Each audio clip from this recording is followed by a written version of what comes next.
السلام علیکم ورحمۃ اللہ وبرکاتہ۔ الحمدللہ رب العالمین والصلاة والسلام علی سیدنا محمد وعلی آلہ وصحبہ اجمعین، اما بعد، اعوذ باللہ من الشیطان الرجیم، بسم اللہ الرحمن الرحیم، رب اشرح لی صدری ویسر لی امری واحلل عقدۃ من لسانی یفقہوا قولی واجعل لی وزیرا من اہلی، اللہم ارنا الحق حقا وارزقنا اتباعہ وارنا الباطل باطلا وارزقنا اجتنابہ، اللہم آمین۔ سورۃ الکہف کی پہلی 10 آیات الحمدللہ ہم پڑھ چکے۔ آگے بڑھنے سے پہلے ہم انہی 10 آیات پر تھوڑا سا غور و فکر دوبارہ کریں گے، ریویو کر لیں گے، تاکہ ایز اے ہول ان 10 آیتوں کو حفظ کرنے کا مقصد اور اس سے دجال کی حفاظت کیسے، اس کو سمجھنا آسان ہو جائے اور ہمیں یاد دہانی بھی ہو جائے۔ تو پہلی آیت دیکھیں، الحمدللہ الذی انزل علی عبدہ الکتاب ولم یجعل لہ عوجا۔ اس کا ترجمہ، تمام تر تعریفیں اللہ ہی کے لیے ہیں جس نے اپنے بندے پر کتاب نازل کی اور اس میں کوئی ٹیڑھا پن نہیں رکھا۔ اس آیت میں اللہ کی تعریف اور شکر کیا جا رہا ہے اور الحمدللہ ایک خاص نعمت کے لیے ہم کہا جا رہا ہے۔ تو کس چیز پر ہے؟ کتاب کے نزول پر، کتاب کی نعمت کے لیے۔ اور الکتاب سے مراد یہاں پر قرآن مجید ہے، القرآن ہے۔ اللہ تعالیٰ نے قرآن کو علی عبدہ، اپنے بندے پر یعنی اپنے نبی اور رسول محمد صلی اللہ علیہ وسلم پر نازل فرمایا۔ اور یہ کیوں کیا اس طرح سے؟ اللہ تعالیٰ نے نبی صلی اللہ علیہ وسلم پر کتاب کیوں اتاری؟ اس بات کو پروف کرنے کے لیے، ہمیں سکھانے اور دکھانے کے لیے کہ زندگی کو کس طرح جینی چاہیے۔ قرآن و سنت پر، جو ہماری اسلامی شریعت ہے، اس پر ہم اپنی زندگی گزاریں۔ ورنہ ضرورت کیا تھی نبی صلی اللہ علیہ وسلم کو بھیجنے کی، مبعوث کرنے کی؟ اللہ تعالیٰ چاہتا تو غار حرا میں، جہاں پر نبی صلی اللہ علیہ وسلم جاتے تھے، جہاں پر پہلی وحی بھی نازل ہوئی تھی، وہیں پر قرآن کو نازل کر دیتا۔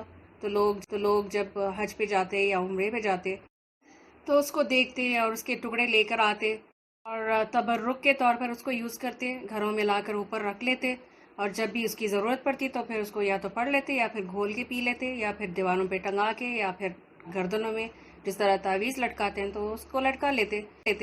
تو نبی صلی اللہ علیہ وسلم کو بھیجنے کا ایک بہت بڑا مقصد اس آیت میں ان دو الفاظ میں ملتا ہے، علی عبدہ، نبی صلی اللہ علیہ وسلم پر نازل کرنے کا مقصد یہاں پر بہت ہی واضح طریقے سے بیان ہوا ہے۔ تو 23 سال کے عرصے میں قرآن کو نازل کرنے کا اور رسول کو بھیجنے کا فائدہ بس یہی نہیں کہ ہم جب چاہیں تب اس کو قرآن کو اٹھائیں، جھومیں، چاٹیں، پھر اس کو پڑھیں تبرک کے لیے، تو یہ اس کا مقصد نہیں ہے قرآن کا۔ تو آگے بھی انشاءاللہ اس کو ہم تھوڑا سا ڈسکس کریں گے، لیکن یہاں پر جو نبی صلی اللہ علیہ وسلم کو مبعوث کرنے کی وجہ بتائی جا رہی ہے، اس پر ہم نے فوکس کرنا ہے اور اسلامی شریعت جو ہے اس پر عمل کرنے کی پوری کوشش کرنی ہے۔ پھر آگے دیکھیں آیت 2، 3 اور 4 میں، قیما لینذر بأسا شدیدا من لدنہ ویبشر المؤمنین الذین یعملون الصالحات ان لهم اجرا حسنا ماکثین فیہ ابدا وینذر الذین قالوا اتخذ اللہ ولدا۔ یہ ٹھیک سیدھی بات کہنے والی کتاب ہے تاکہ وہ لوگوں کو اللہ کے سخت عذاب سے خبردار کر دے اور ایمان لا کر نیک اعمال کرنے والوں کو خوشخبری دے دے کہ ان کے لیے اچھا اجر ہے، یعنی جنت میں بہترین بدلہ ہے جہاں وہ ہمیشہ رہنے والے ہیں، اور ان لوگوں کو ڈرائے، خبردار کرے جو کہتے ہیں کہ اللہ نے کسی کو بیٹا بنایا ہے، یا جو کہتے ہیں کہ اللہ تعالیٰ کی کوئی اولاد ہے۔ پہلی 4 آیتیں کس کے بارے میں ہیں؟ الکتاب یعنی قرآن کے بارے میں، پھر قرآن کی خوبیاں اور قرآن کو نازل کرنے کا مقصد بیان کیا گیا، اور وہ کیا ہے؟ وَلَمْ يَجْعَلْ لَهُ عِوَجًا، اس میں کوئی ٹیڑھا پن نہیں ہے، اس میں ایسی کوئی بات نہیں، ایسا کوئی حکم نہیں، کوئی منع کردہ کام نہیں جس پر ہم اعتراض کر سکیں۔ کوئی اس پر اعتراض نہیں کر سکتا، کیونکہ یہ اللہ کی خاص حکمت سے نازل ہوئی ہے کتاب۔ اس کے رولز اور جائز اور ناجائز امور سارے کا سارا جو ہے وہ اللہ کی طرف سے ہے، اور یہ حکمت کے تحت ہے۔ جو لوگ قرآن میں نقص نکالتے ہیں، آبجیکشنز ریز کرتے ہیں یا کانٹرڈکشنز ڈھونڈ ڈھونڈ کر نکالتے ہیں، وہ خود ٹیڑھی سوچ رکھنے والے ہوتے ہیں اور اپنی پسند اور خواہشات یا پرسنل گینز کی وجہ سے قرآن کے خلاف چلتے ہیں، ورنہ قرآن میں ایسی کوئی بات نہیں جو اپلیکیبل نہ ہو۔ دوسری خوبی جو ان آیات میں ہم نے پڑھا وہ یہ ہے کہ دوسرا مقصد آپ کہہ لیں قرآن کو اتارنے کا وہ کیا ہے؟ یہ قیمن ہے، بالکل سیدھی ٹھیک ٹھاک بات کہنے والی۔ قرآن مجید رہنمائی کرنے والی کتاب ہے، ہمارا گائیڈ ہے، یا پھر آپ اس کو اس طرح سے سمجھ لیں کہ یہ ڈے ٹو ڈے مینول ہے ہمارا، اور اس میں ہمارے لیے گائیڈ لائنز دیے گئے ہیں کہ ہمیں کس موقع پر کیا کرنا چاہیے، کیسے کرنا چاہیے، اور صحیح طریقہ کیا ہے، اور کون سا راستہ اختیار کرنے سے ہم گناہ میں بھی پڑ سکتے ہیں۔ تو یہ کتاب ہمیں گمراہ ہونے سے بچانے والی کتاب ہے اور ہمیں سیدھے راستے پر رکھنے والی کتاب ہے۔ تیسری خوبی اور مقصد قرآن کریم کا کیا ہے؟ لِيُنذِرَ بَأْسًا شَدِيدًا مِّن لَّدُنْ، یہ خبردار کرنے والی یا ڈرانے والی کتاب ہے۔ اللہ تعالیٰ نے قرآن مجید کو لوگوں کو آگاہ کرنے کے لیے اتارا تھا، اور کس چیز کے بارے میں آگاہ کرتا ہے اللہ تعالیٰ؟ ایک شدید عذاب سے جو اللہ ہی کی طرف سے بھی آئے گا، اور وہ کب ہوگا؟ جب انسان اللہ کے حکم کی خلاف ورزی کرے۔ جو بھی شریعت کے خلاف کوئی بھی کام کرے گا، چاہے وہ شرک ہو، بدعت ہو، گناہ اور حرام کام ہو، یا غیر مسلمانوں کی مشابہت ہو، یا دوسری قوموں کو کاپی کرنے والے ہوں، بے پردگی ہو، تو یاد رکھیے ایسا کرنے والے اللہ کی شریعت کے انکاری ہیں، اور جو بھی شریعت کو نہیں مانے گا اس کو اللہ تعالیٰ کی طرف سے وارننگ ہے کہ اس کی پکڑ ضرور ہوگی اور اس کو سخت عذاب کا سامنا کرنا پڑ جائے گا۔ تو یہ کتاب پہلے سے خبردار کرتی ہے، پہلے سے وارن کرتی ہے کہ رک جاؤ، باز آ جاؤ، چھوڑ دو غلط عقائد، غلط عقیدے، غلط طریقوں کو، اور قرآن اور سنت جو ہے، جو شریعت ہے، اس کو تھام لو، ورنہ اپنی گمراہی کے ذمہ دار تم خود ہوگے۔ چوتھی جو خوبی ہے جو ان آیات میں ہم نے پڑھا تھا، اور اس کا مقصد جو قرآن کا ہے، اس کے نزول کا وہ کیا ہے؟ وہ یبشر، خوشخبری دینے والی کتاب ہے۔ یہ کتاب بشارتیں دیتی ہے کن لوگوں کو؟ مومنوں کو۔ اور مومن کون ہے اللہ کی نظر میں؟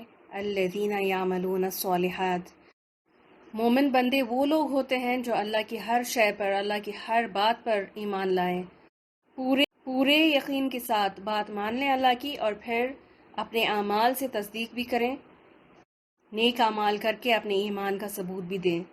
اس کا کیا مطلب ہوا؟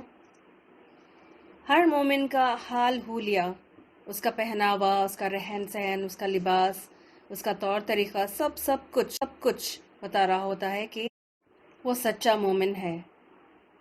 نیک اعمال، اس کی تھوڑی سی ہم نے تفصیل دیکھی تھی پہلے، تو اس کو دہرا لیں ذرا۔ تو اس کا مطلب کیا ہوا؟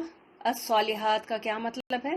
یہ وہ اعمال ہیں، وہ کام ہے، وہ نیکیاں ہیں جو سب سے پہلے تو خلوص نیت کے ساتھ کیے جائیں، پورے اخلاص کے ساتھ، یعنی صرف اللہ کو خوش کرنے کے لیے، صرف اللہ کو دکھانے کے لیے، اور صرف اللہ کے اجر کی بدلے کی توقع اور امید سے جو کرتے ہیں نا، تو صرف اس غرض سے، اس نیت سے کیا ہوا عمل صالح عمل ہوگا۔ اور اس کے برعکس جو کام لوگوں کو خوش کرنے کے لیے، دکھانے کے لیے، یا لوگوں میں جشنے کے لیے کیے ہوں، اس کو اللہ قبول نہیں کرتا۔ اور وہ کیوں؟ کیونکہ نیت میں خرابی ہے نا، لوگوں کی اپریسیشن پانے کے لیے اس غرض سے کیا تھا نا، تو لوگوں کی ایکنالجمنٹ حاصل کرنے کے لیے، یا معاشرے میں ایکسیپٹنس کے خوف سے جو عمل کیا گیا ہو، تو پھر اللہ تعالیٰ بھی ایسوں کو لوگوں کے ہی حوالے کر دیتا ہے کہ جاؤ، انہی کو خوش کیا تھا نا، تو لوگوں کو دکھانے کے لیے تو انہی سے اجر بھی لے لو۔ اور لوگ کیا کرتے ہیں یہ مجھے بھی پتا ہے اور آپ کو بھی پتا ہے، حسد، جلن، کمپٹیشن، نظر کا لگ جانا، تعصب، سازشیں، فراڈ، یہ ساری چیزیں اسی دکھاوے کے نتیجے میں آج کل زیادہ بڑھ گئی ہیں۔ تو نیک اعمال میں پہلا پوائنٹ ہے اچھی نیت کرنا، اللہ کو راضی کرنے کی نیت سے نیک کام کرنا، اور دل میں امید بھی باندھ کر رکھنا کہ یا اللہ میں نے یہ کام اپنی ذمہ داری، اپنا فرض سمجھ کر کیا ہے میں نے، اور تجھے راضی کرنے کی خاطر، تو بس تو ہی مجھے اس کا بہترین اجر اس کام کے بدلے میں عطا فرما۔ پھر دیکھیں کس طرح آپ کے دل کو اطمینان اور سکون بھی ملے گا، چاہے لوگ اس کو دیکھیں یا نہ دیکھیں، آپ کا عمل اللہ کو ضرور پسند آئے گا اور آپ کا اجر بھی پکا اور ثابت ہو جائے گا۔ پھر اسی طرح ہم نے نیک اعمال میں صالحات کے لفظ میں ہم نے ایک دوسرا پہلو بھی دیکھا تھا، وہ کیا تھا؟ اس نیکی کو، اس کام کو سنت کے مطابق کرنا، جس طرح نبی صلی اللہ علیہ وسلم نے خود کیا تھا یا جس طرح کرنے کا حکم دیا تھا اسی طرح نیکی کرنا۔ نبی کو بھیجنے کا مقصد بھی تو یہی ہے کہ وہ دوسرے انسانوں کے لیے اگزامپل سیٹ کرے، ٹرینڈ سیٹ کرنے کے لیے، لیکن افسوس کہ لوگ نبی کی سنتوں کو چھوڑ کر غیر قوم کو اپنا نمونہ بنا لیتے ہیں یا پھر سیلیبریٹیز کو کاپی کرتے ہیں، اور ہر کام کو کرنے کا طریقہ ڈراموں سے، سیریل سے اور موویز سے امپریس ہو کر سیکھ کر اسی طریقے کو کرتے رہتے ہیں۔ اور یہ بھی رواج کے نام پر ہوتا ہے۔ ریتی رواج تو پہلے کے زمانے میں تو کچھ اور ہی تھا، آج تو سارا کچھ، آپ اگر جائیں نا کسی فنکشن میں تو پھر آپ کو لگے گا کہ آپ نے کوئی سیریل کا وہ لائیو جو کیا کہتے ہیں اس کو، وہ کیا کہتے ہیں، شوٹنگ جو ہے نا، اس کو اس طرح کا لگے گا آپ کو، بالکل جس طرح سے ان کی ویڈیوگرافی اور فوٹوگرافی اور ان کے رسم ریت اور پتہ نہیں کیا کچھ کرتے ہیں، لیکن یہ نبی کا طریقہ بالکل بھی نہیں ہے۔ اسلامی شریعت پر جو چلنے والا جو کام ہوتا ہے نا، تو اس میں جو برکت ہوتی ہے وہ کسی اور چیز میں نہیں ہوتی۔ اور حیرانی ہوتی ہے کہ لوگوں کے دماغ میں ایک ہی بات چل رہی ہوتی ہے، ٹرینڈ کیا چل رہا ہے، ٹرینڈ کے حساب سے ہم نے چلنا ہے۔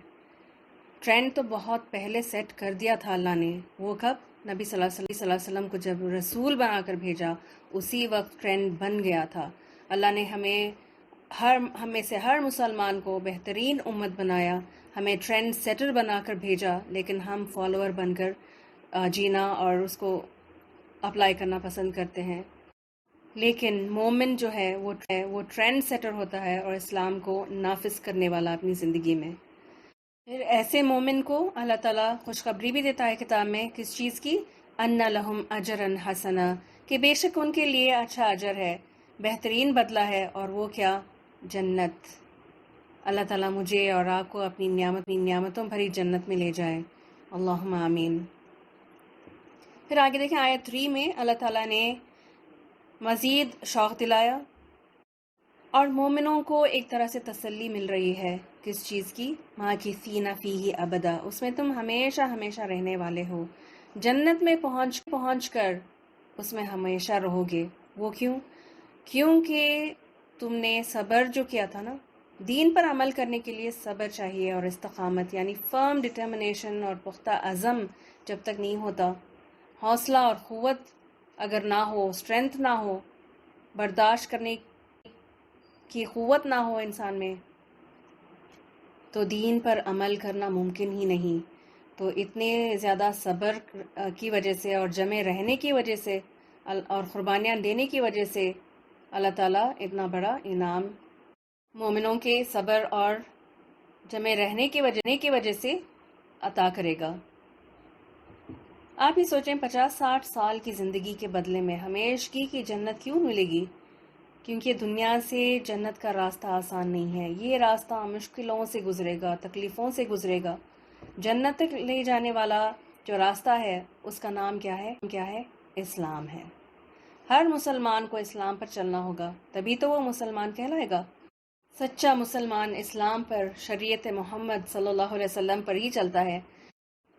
جو ادھر ادھر کے طریقوں کو، رسموں کو، رواجوں پر چلنے والا ہوتا ہے وہ نام کا مسلمان ہوتا ہے، عمل سے تو نہیں ہوتا وہ مسلمان۔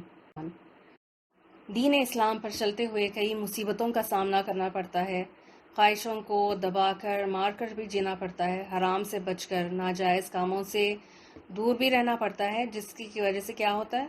مخالفتیں ہوتی ہیں، معاشرے سے بھی اور گھر والوں سے بھی ہوتی ہیں کئی دفعہ، اور لوگ آپ کے اگینسٹ کھڑے ہوں گے، دوست احباب سے دوریاں اور ناراضگیاں بھی کئی دفعہ ہو جاتی ہیں، دوست چھوٹنے لگ جاتے ہیں۔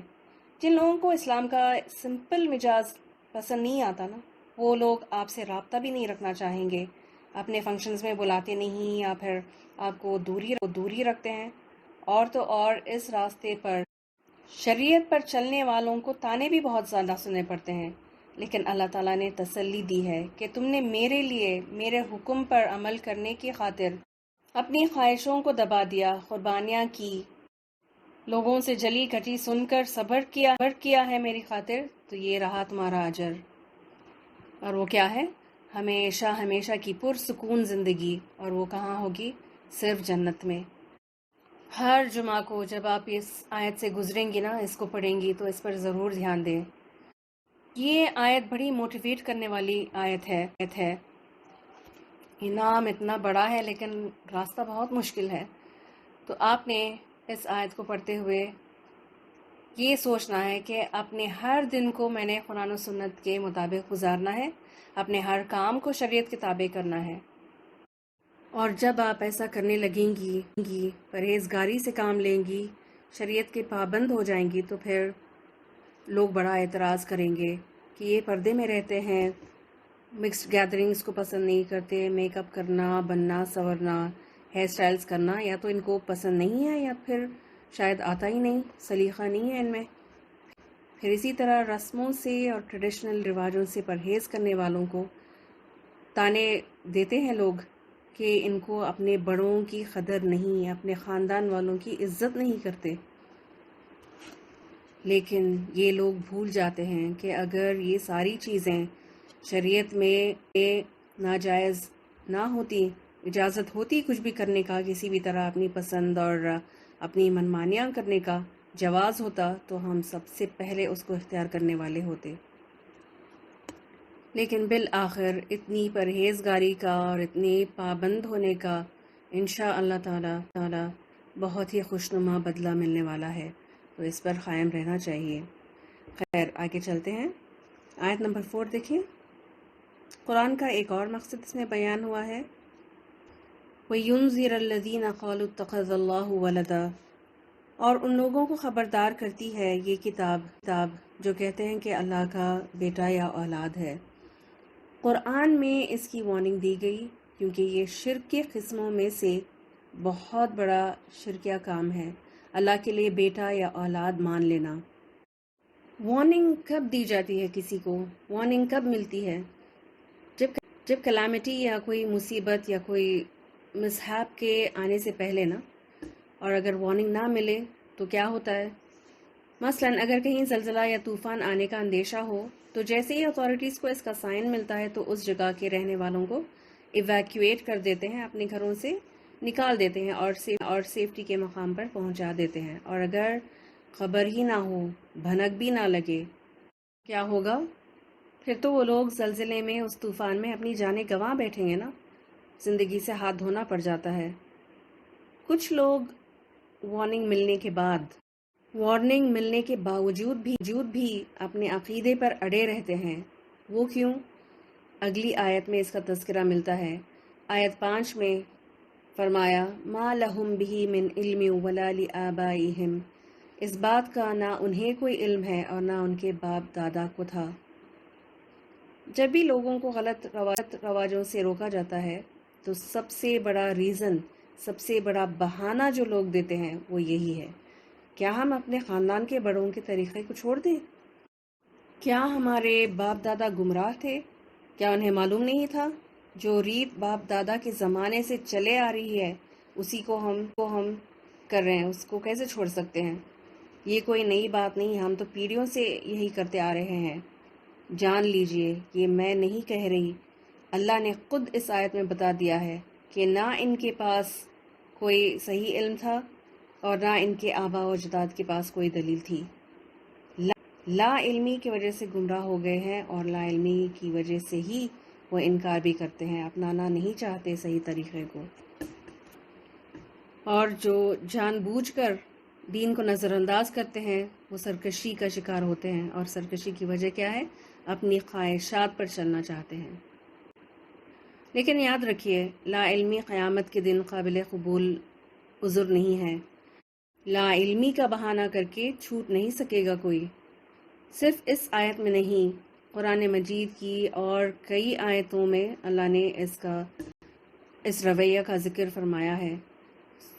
سورۃ البقرہ آیت نمبر 170 میں فرمایا، ان سے جب کہا جاتا ہے کہ اللہ نے جو احکام نازل کیے ہیں ان کی پیروی کرو، تو جواب دیتے ہیں کہ ہم تو اسی طریقے کی پیروی کریں گے جس پر ہم نے اپنے باپ دادا کو پایا ہے۔ اچھا، اگر ان کے باپ دادا نے عقل سے کچھ بھی کام نہ لیا ہو اور راہ راست پر نہ ہو تو کیا پھر بھی یہ انہی کی پیروی کیے چلے جائیں گے؟ سورہ کا نام اور آیت کا نمبر ضرور نوٹ کر لیجئے، میری بات پر نہ جائیں، آپ خود کو کھول کر قرآن سے پڑھیں۔ سب کے گھر میں قرآن رکھا ہوا ہے نا، اور اگر آپ خود نہیں پڑھ سکتے تو کسی سے پڑھوائیں اور سنیں ترجمہ، اور اطمینان کر لیجئے کہ یہ کلام، یہ حکم اللہ کی طرف سے ملا ہے۔ تو میں نے ابھی جو آیت پڑھی تھی وہ سورۃ البقرہ آیت نمبر 170 کو پڑھ کر سنایا تھا، اور ابھی میں سورۃ المائدہ آیت 104 کو پڑھ کر سنانے لگی ہوں۔ غور سے سنیے گا میرے اور آپ کے رب نے اس میں کیا فرمایا ہے۔ اور جب ان سے کہا جاتا ہے کہ آؤ اس قانون کی طرف جو اللہ نے نازل کیا ہے اور آؤ پیغمبر کی طرف، تو وہ جواب دیتے ہیں کہ ہمارے لیے تو بس وہی طریقہ کافی ہے جس پر ہم نے اپنے باپ دادا کو پایا ہے۔ کیا یہ لوگ باپ دادا ہی کے تقلید کے چلے جائیں گے، خواہ وہ کچھ نہ جانتے ہوں اور صحیح راستے کی انہیں خبر ہی نہ ہو۔ اگلی آیت سورہ لقمان کی ہے، آیت نمبر 21 ہے۔ اور جب ان سے کہا جاتا ہے کہ پیروی کرو اس چیز کی جو اللہ نے نازل کی ہے، تو کہتے ہیں کہ ہم تو اس چیز کی پیروی کریں گے جس پر ہم نے اپنے باپ دادا کو پایا ہے۔ کیا یہ انہی کی پیروی کریں گے، خواہ شیطان ان کو بھڑکتی ہوئی آگ ہی کی طرف کیوں نہ بلاتا رہا ہو۔ سورہ النجم آیت 23 میں اللہ نے فرمایا، دراصل یہ کچھ نہیں ہے مگر بس چند نام ہیں جو تم نے اور تمہارے باپ دادا نے رکھ لیے ہیں، اللہ نے ان کے لیے کوئی سند، کوئی دلیل نہیں نازل کی۔ حقیقت یہ ہے کہ لوگ محض وہم و گمان کی پیروی کر رہے ہیں اور خواہشات نفس کے مرید بنے ہوئے ہیں، حالانکہ ان کے رب کی طرف سے ان کے پاس ہدایت آ چکی ہے۔ اگلی آیت بتاؤں؟ تھک تو نہیں گئے آپ لوگ؟ قرآن میں لیکن 40 سے زیادہ آیتوں میں اس کا ذکر ملتا ہے، اللہ کی ناراضگی کا ان لوگوں پر جو اپنے خاندان کے بڑوں کی، اپنے آبا و اجداد کی اندھی تقلید کرتے ہیں، جو باپ دادا کے طریقوں کو اندھا دھند فالو کرتے ہیں۔ اسی لیے کسی بھی کام کو شریعت کے دائرے سے نکل کر نہیں کرنا چاہیے، چاہے وہ عبادت کا معاملہ ہو یا دنیاوی معاملہ ہو۔ شرک اور بدعت کی قرآن میں کوئی دلیل نہیں ہے۔ میلادیں کرنا، 11ویں 12ویں پوری کی فاتحہ، 10واں 20واں 40واں چہلم چھلا، یہ سارے کام جو ہیں یہ بدعت ہیں اور یہ کام ناجائز ہیں۔ اس میں کوئی سند، کوئی دلیل نہیں ملتی قرآن و سنت سے۔ یہ نبی صلی اللہ علیہ وسلم کے کئی سال بعد کے لوگوں نے ایجاد کیا تھا اور اس کو ایک چلاتے آ رہے ہیں رسم، اور جو لوگ اس پر اڑے رہنا چاہیں تو یاد رکھیں باپ دادا قیامت کے دن بچانے نہیں آئیں گے، اور جو لوگ اندھا دھند بڑوں کو فالو کرتے ہیں وہ قیامت کے روز کیا کہیں گے، اس کو بھی اللہ نے بیان فرمایا ہے۔ سورہ فصلت یا حامیم سجدہ میں آیت نمبر ہے 29۔ وہاں یہ انکار کرنے والے کہیں گے، اے ہمارے رب، ذرا ہمیں دکھا دے ان جنوں کو اور انسانوں کو جنہوں نے ہمیں گمراہ کیا تھا، ہم انہیں پاؤں تلے رون ڈالیں گے تاکہ وہ خوب ذلیل و خوار ہوں۔ دیکھیں کس قدر دوسروں پر الزام لگائیں گے، ایک دوسرے کو بلیم کریں گے۔ کیونکہ اس دن تو اللہ کے سامنے کھڑے ہوں گے نا، اور اللہ کے غضب سے ڈر کر اللہ کے عذاب سے بچنے کے لیے ایک دوسرے پہ لان تان بھی کریں گے اور جھگڑیں گے، لیکن اس دن کوئی فائدہ نہیں ہوگا۔ ہر جمعہ کو سورۃ الکہف پڑھتے وقت اس آیت پر ضرور غور کریں، سورۃ الکہف آیت نمبر 5 پر۔ یہاں تک کتاب کو نازل کرنے کا، قرآن کو آسمانوں سے اتارنے کا مقصد بیان ہوا ہے، اور یہ ہمارے لیے ایک گائیڈ ہے، ایک رہنما ہے صحیح اور غلط عمل کو بیان کرنے والی اور ہر کام کے انجام کا بھی پتہ دینے والی کتاب ہے۔ اب ذرا اپنے اوپر اس کو لیں، ہم نے قرآن کا مقصد کیا بنا لیا؟ کیا سمجھتے ہیں ہم قرآن کو، اور کس مقصد سے قرآن کو پڑھتے ہیں؟ نمبر 1، برکت کے حصول کے لیے۔ یہ کوئی غلط بات تو نہیں، قرآن کو پڑھنے سے برکتیں اور رحمتیں نازل ضرور ہوتی ہیں۔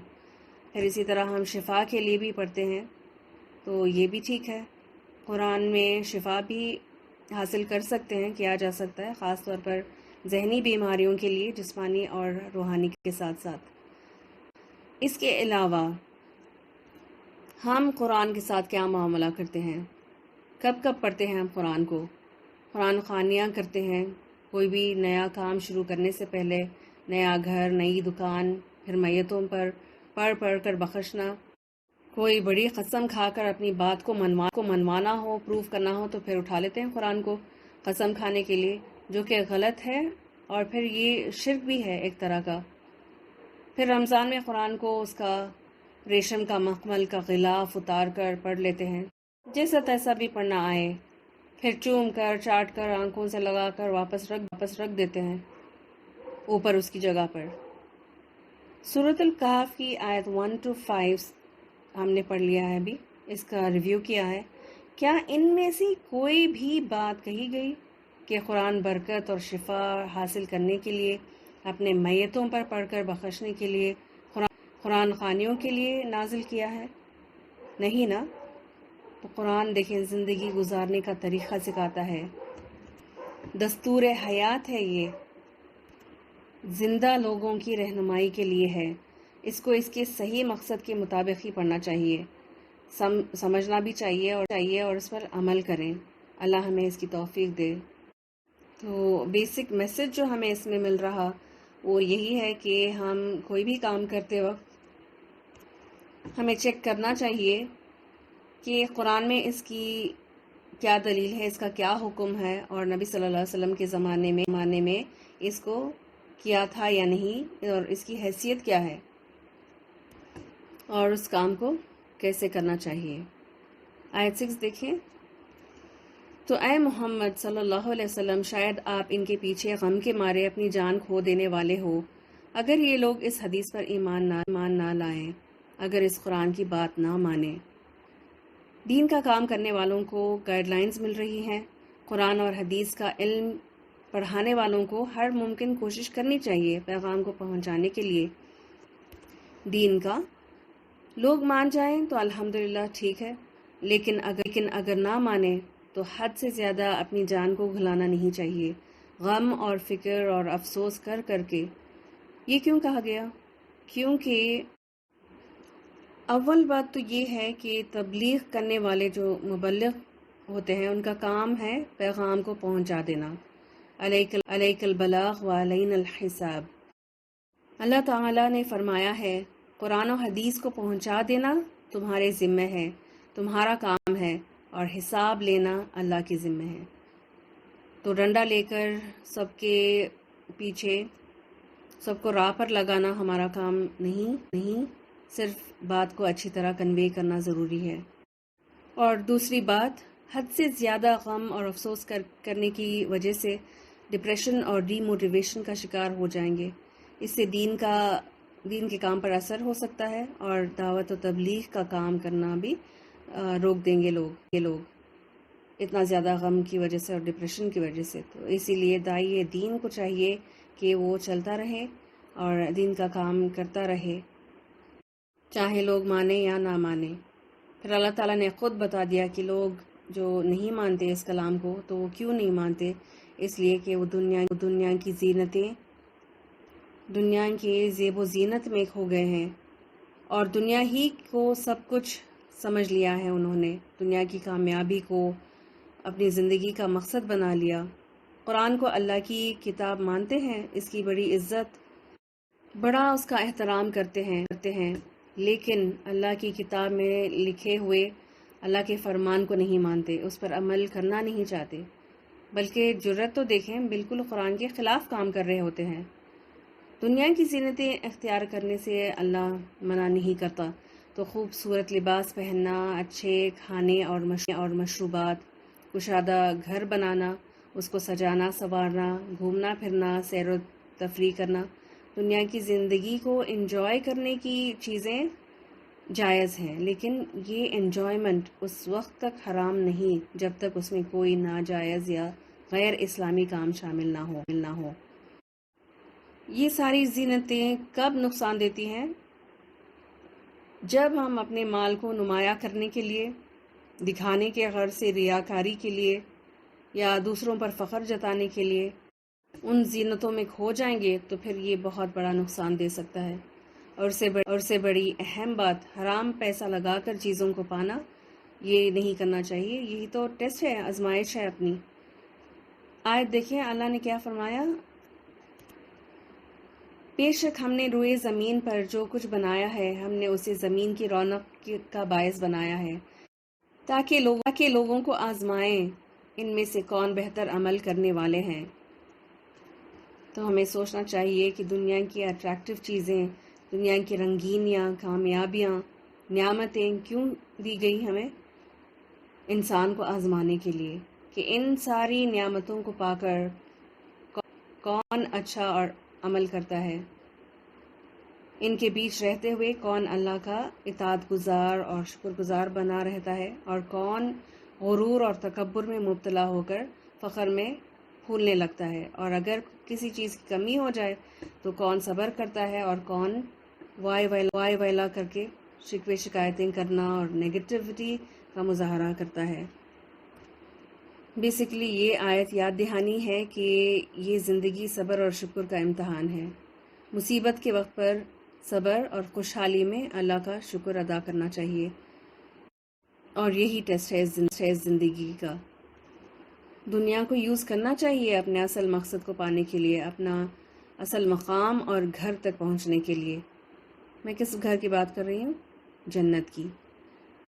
دنیا ہمیشہ رہنے کی جگہ نہیں، یہ ایسے ہی ہے جیسے کوئی سپر مارکیٹ، کوئی ہاسپٹل میں یا ہوٹل میں جاتے ہیں اور اپنا کام کر کے واپس اپنے گھر چلے جاتے ہیں، یا نہیں؟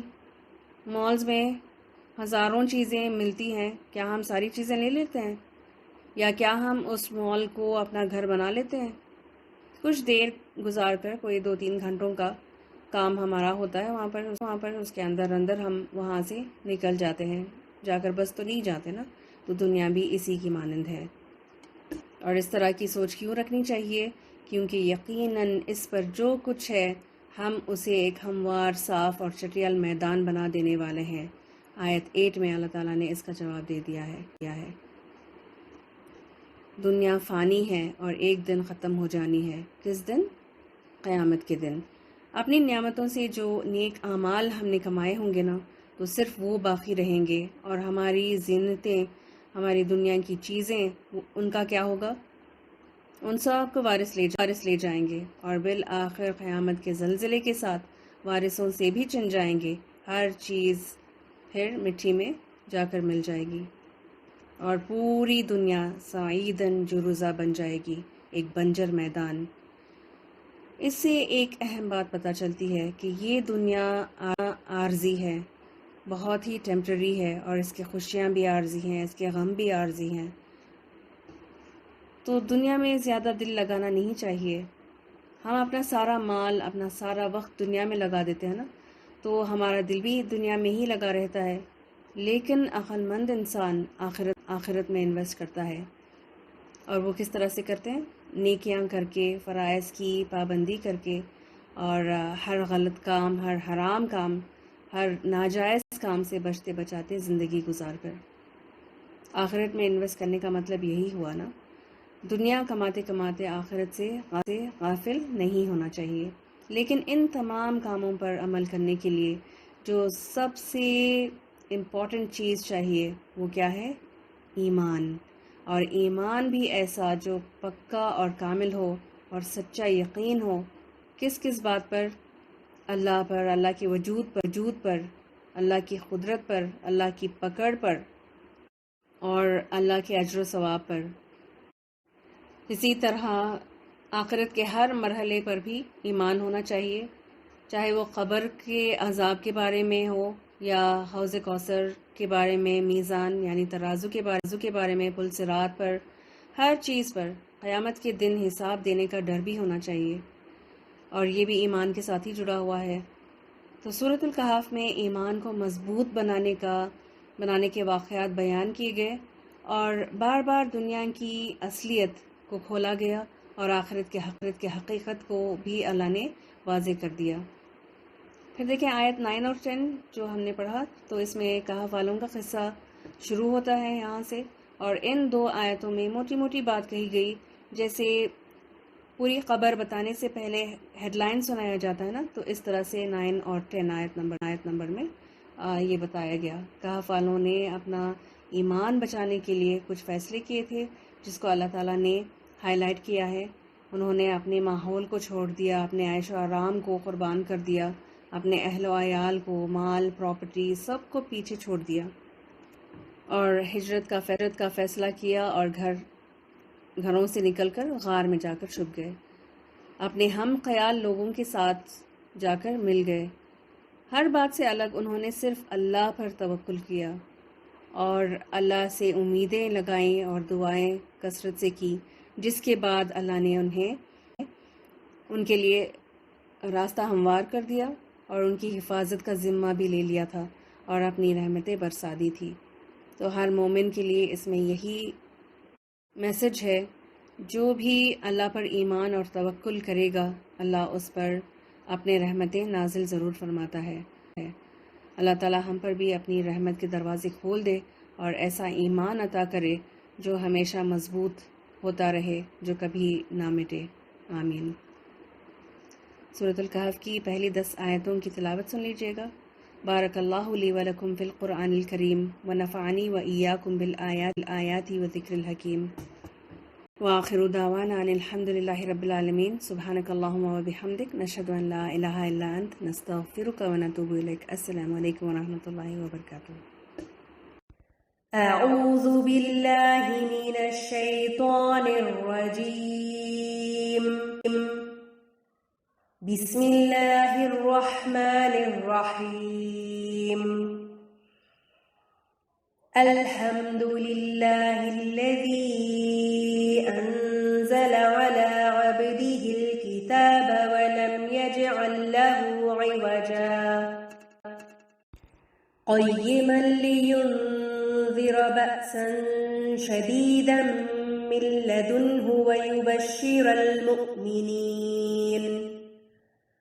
ويبشر المؤمنين الذين يعملون الصالحات أن لهم أجرا حسنا ماكثين فيه أبدا وينذر الذين قالوا اتخذ الله ولدا ما لهم به من علم ولا لآبائهم كبرت كلمة تخرج من أفواههم إن يقولون إلا كذبا فلعلك باخع نفسك على آثارهم إن لم يؤمنوا بهذا الحديث أسفا إنا جعلنا ما على الأرض زينة لها لنبلوهم أيهم أحسن عملا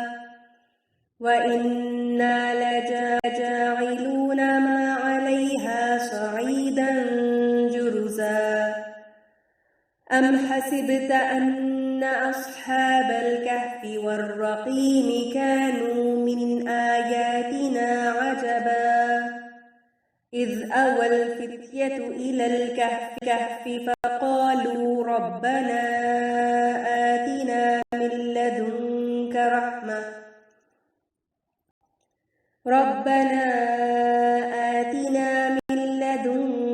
رحمة وهيئ